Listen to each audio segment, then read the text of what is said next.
Olá, minhas amigas, meus amigos, minha gente querida. Eu estou aqui gravando o vídeo dessa semana. Eu estou deixando a sexta-feira de lado e fazendo mais no sábado. E aqui é bem tarde agora, o tempo está nublado e ficou bom para gravar aqui no pátio, né? Eu tenho aqui os cantinhos meus preferidos no pátio de casa, onde eu gosto de fazer minhas gravações. Bom, e nosso tema hoje está baseado no Salmo 90 e o verso 12.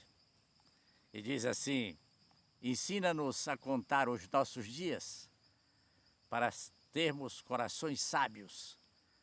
Eu diria, para aprendermos a viver intensamente. Então,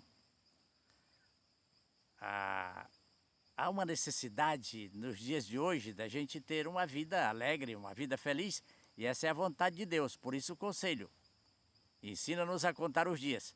O sentido não é literal, né?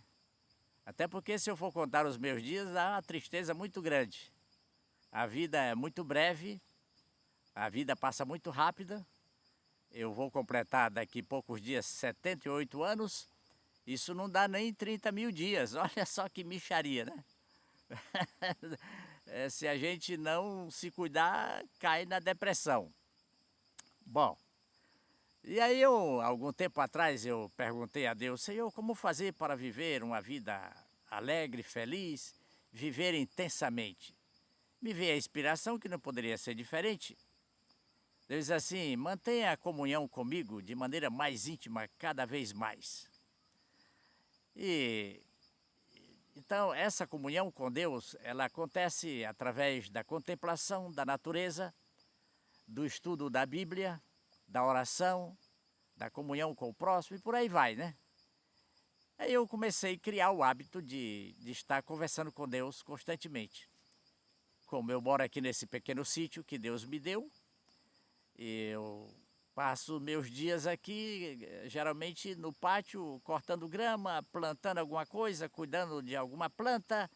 É uma delícia. Quando o sol esquenta muito, eu vou para a garagem, né? Na garagem também eu me divirto. Tem lá minhas coisas, meus carrinhos lá que eu fico ajeitando e tal, etc.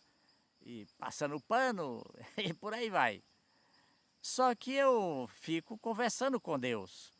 Na maioria do tempo eu estou conversando com Deus e converso de maneira audível. Fico falando mesmo como eu estou fazendo agora aqui, como que eu tivesse alguém ali do meu lado, como de fato está, né? De tal maneira que se chegar alguém assim de surpresa, que não me conhece direito, vai dizer assim: esse velho está ficando doido. O velho está conversando só. Eu estou doido mesmo. Doido por Jesus. Então, é assim. E aí eu estava da minha casa até Porto Velho, de vez em quando estou fazendo essa viagem, dá 400 quilômetros, quase redondinho aí, os 400 quilômetros, né? Eu ando devagar, a 80, 90 por hora, e a Amazônia, como nós sabemos, é sempre verde, mas quando começa a chover, o verde fica mais exuberante, especialmente os campos agrícolas, né? E eu estou vindo de Porto Velho, Dona Dorinha do lado, como sempre, eu não ando sem ela. E eu fiz uma brincadeira com ela, disse assim: eu estou precisando comprar uma lata de tinta verde. Mas acho que vai ser difícil, porque deve estar faltando tinta nas lojas. Tinta verde especialmente. Eu disse: por quê? Digo: porque Deus gastou muita tinta para pintar esses campos, pintar essas árvores, tudo verde. E eu falei porque eu vinha pensando: Senhor, como é que pode o Senhor ter tanto poder, o Senhor ter toda essa capacidade da criação? Porque a terra é de tom médio marrom. Algumas áreas da terra a gente chama de terra preta, terra branca, e o Senhor tira toda essa tinta para fazer essa coisa tão linda, tão maravilhosa, e para variar de vez em quando alguma coisa amarela, como essas flores que estão aqui do lado, né? Os pássaros também, que têm sua pintura de cores variadas, e, e como o Senhor é tão maravilhoso. E de pintura eu entendo um pouquinho, porque Deus me deu o dom e a capacidade de pintar automóveis. Eu já pintei muito carro, né? Hoje eu pinto só os carrinhos meus aqui na garagem, algum retoque, se for preciso pinto geral, e para mim é uma diversão. Sou muito grato a Deus por isso, mas é uma gratidão imensa, né? Então, é uma maneira de estar contemplando e falando com Deus o tempo todo. Aí em seguida, o meu pensamento foi também para o motor do carro. E eu pensando na velocidade que o motor está trabalhando, a temperatura, a pressão do óleo, que é semelhante à pressão nossa, né? O sistema de lubrificação dos motores, esses motores térmicos, que Deus me deu a capacidade de entender muito desses motores, né? São os motores dos automóveis, das motos, dos navios e de alguns tipos de avião, na maioria e tal, etc. Também sou muito grato a Deus por esse conhecimento, por esse dom. E o motor tem uma bomba que faz um trabalho semelhante ao coração dos animais. É uma bomba que manda o óleo para todas as partes que necessita ser lubrificada, né? Com pressão regulada, a pressão do motor, a pressão do óleo no motor é como a nossa, não pode ser nem mais nem menos, tem que ser calibrado na medida certa para que o motor tenha vida longa. E eu então pensando nisso, digo, e ali, né, no carro, eu não podia estar conversando ali, falando, Dona Dorinha do lado, e eu digo, Senhor, como o Senhor é maravilhoso, né? Fazer essas coisas, esses materiais e dar ao homem essa capacidade de transformar tudo isso nessas máquinas fantásticas, né? E então, eu vou conversando com o Senhor o tempo todo. E aí o mais importante de tudo, é que me veio o pensamento: o Senhor é o Deus eterno, Criador de todas as coisas, Criador do universo, dos céus, da terra, dos mares, das fontes das águas. O Senhor habita no mais alto e sublime trono. O Senhor disse através do profeta Jeremias, no capítulo 27, o verso 5, que até eu tenho aqui um monumento aqui em casa, no pátio, está bem pertinho aqui, né? O Senhor disse assim: eu com meu grande poder e o meu braço estendido fiz a terra, o homem e os animais e dou a quem eu quero.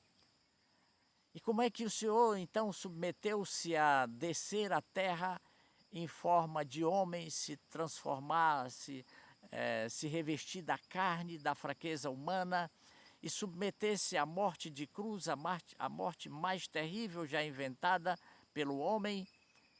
Como pode isso, Senhor? Aí eu disse assim, o Senhor me inspirou: meu filho, só as mentes muito inteligentes e cheio de sabedoria pode entender isso. Isso é um mistério, o mistério da redenção. Era a única maneira que Deus, na sua sabedoria, com o seu poder, com a justiça, com o amor, tinha para resgatar o homem. Eu sou o Senhor, muito obrigado. Esse é o fator, esses fatores e esse aqui são fatores preponderantes de uma vida digna de ser vivida, de uma vida abundante. Aí me veio outro fator, outro pensamento de outro fator preponderante, que é a questão do amor ao próximo. O Salmo 41, verso 1, verso 2 e o verso 3 diz assim: bem-aventurado, feliz aquele que se compadece do necessitado, que ajuda o pobre. Aí Deus faz uma promessa, diz assim: se você fizer isso, eu te visitarei na enfermidade, eu curo as tuas enfermidades, eu afofo a cama. Olha só que maravilha, né? Então esses fatores são preponderantes. Mas existem outros fatores secundários, que no próximo vídeo eu vou continuar, mas nesse aqui eu quero encerrar com uma coisa que eu acho fantástica. É a beleza que existe em viajar. Eu gosto muito de viajar e gosto de viajar dirigindo. Para vocês terem uma ideia, antes da pandemia, eu e Dona Dorinha viajamos quase 12 mil quilômetros, andamos o Nordeste todo, 45 dias, 8 dias na praia de Maragogi, em Alagoas, né, ali perto de Maceió, uns 100 quilômetros mais ou menos, uma das praias mais badaladas e mais lindas do Brasil. Claro que tem outras, muitas praias lindas, mas por circunstância dos amigos eu fui parar nessa praia. Foi uma maravilha, uma bênção muito grande, né? Então, Deus faz questão que a gente viva essas coisas boas, que a gente goze essas coisas boas da vida. Ele apenas pede que andemos na obediência, que andemos de acordo com a sua vontade, e Ele então nos proporciona essas coisas, né? E agora eu e Dona Dorinha estamos projetando uma outra viagem, uma viagem maior, mais tranquila, mais longa, né? De mais tempo, porque vale a pena. Deus quer que vivamos assim, que sejamos felizes, apesar de toda a miséria que a vida tem, mas se nós fizermos a vontade de Deus, Ele nos proporciona uma vida muito gostosa. E é por isso que eu gravo esses vídeos, que eu quero que você viva intensamente também, seja feliz, apesar de todas as mazelas da vida, Deus nos dá esse prazer. E com esse pensamento, com essas passagens da Bíblia, quero que passemos essa semana agora, que amanhã já é domingo, né? Um dia muito feliz, a semana toda feliz, muita saúde para as nossas famílias. Não vamos esquecer que o justo viverá pela fé, não tem jeito, né? E vamos então, não esqueçam de dar um like, de fazer comentário, de divulgar esse vídeo e procure fazer tudo para viver bem. No próximo vídeo a gente continua com mais detalhes. Até lá e que Deus nos dê uma boa noite que está chegando e uma boa semana. Vamos nós para frente e para o alto.